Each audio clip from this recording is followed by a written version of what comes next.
দাদাভাইকে আমি বহুবার বলেছি যে তোর বউ কোনো দিনও রোগা হবে না, কোনো দিনও না। মানে এত টুক করে রেখে দিল। ঢেকে দিন কেন? মিথ্যে কথা একদম বলিস না সুস্মিতা। খোল খোল খুলে দেখা কি খাচ্ছিস। আমি তো লোভ একটা মানুষের কি করে হতে পারে। আমি পাশের একটা ক্যাফেতে বসে খাচ্ছিলাম, বলছে ওটা নিয়ে আয় সাথে করে। আমি জানি না দেখি খাচ্ছিলি, আমাকে পুরো ফাঁসিয়ে দিয়েছে। ঠিক আছে, ও খাচ্ছিল, আমি এটা জাস্ট ধরে আছি। ওকে দাঁড়াও, ব্যাক ক্যামেরা দেখাচ্ছি আর সত্যিটা বলছি। বাবা খুব ভালো, খা। সব রেকর্ড হচ্ছে, সব দাদাকে পাঠাবে এবং জনতাও দেখবে, সাক্ষী থাকবে জনতা। তুই এত সেজে গুজে মেট্রোয় কেন? তার কারণে স্পেশাল কাজে যাচ্ছি। তোর গাড়ি কোথায়? তোর গাড়ির সাথে আমার গাড়ি প্রেম করতে বেরিয়েছে। যাই হোক, তো হচ্ছে সুস্মিতা মেট্রো স্টেশনে দাঁড়িয়ে ফ্রেঞ্চ ফ্রাই খাচ্ছে আর আমরা দুজন যাচ্ছি একটা বিশেষ কাজে। কি কাজ জানতে হলে দেখতে থাকো।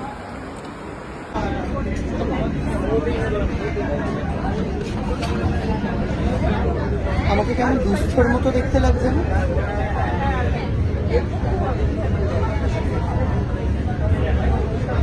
কি জানি, আমি ঠিক বুঝতে পারছি না। ইনস্টাগ্রাম খুলে ফটোটা দেখো, ঠিক আছে? দেখ দেখ।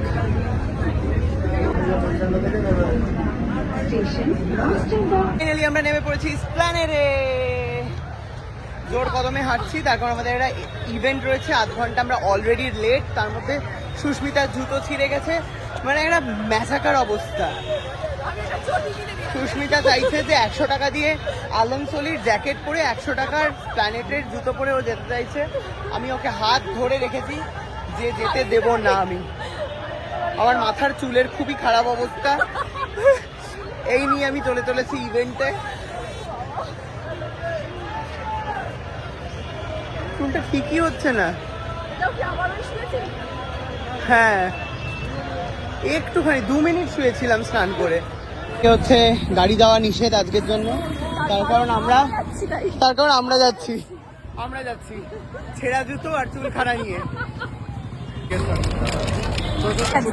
বাকি আছে একটা, বাকি আছে একটা। সুস্মিতা একটা দিয়ে দাও। কি বলে স্টেজে যেতে যাবে, ওটা হলেই পাঠানো। এদিকে একটু হলুদ জামা দিবি, হলুদ জামা।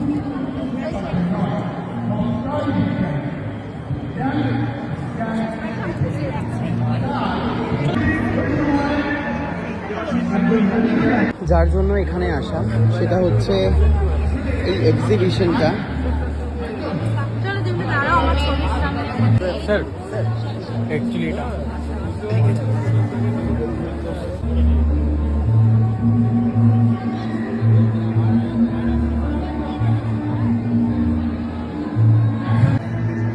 এত সুন্দর সুন্দর হাতের কাজ সবাইকার, ভীষণই ভালো লাগছে।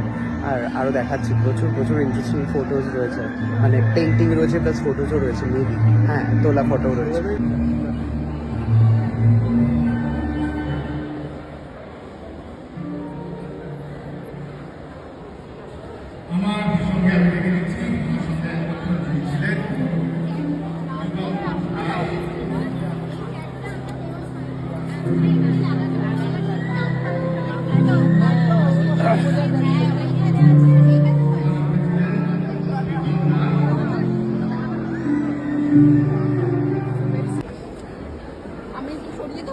না না ঠিক আছে, খুব সুন্দর লাগছে।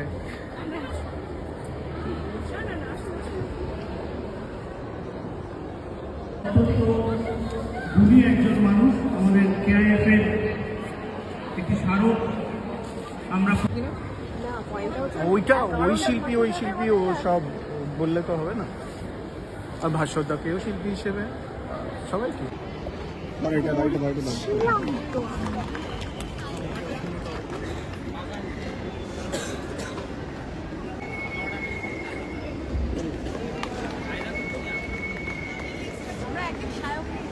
অনেক গুরুজনদের দেখেছি কিভাবে they all used to push us towards either music, either painting,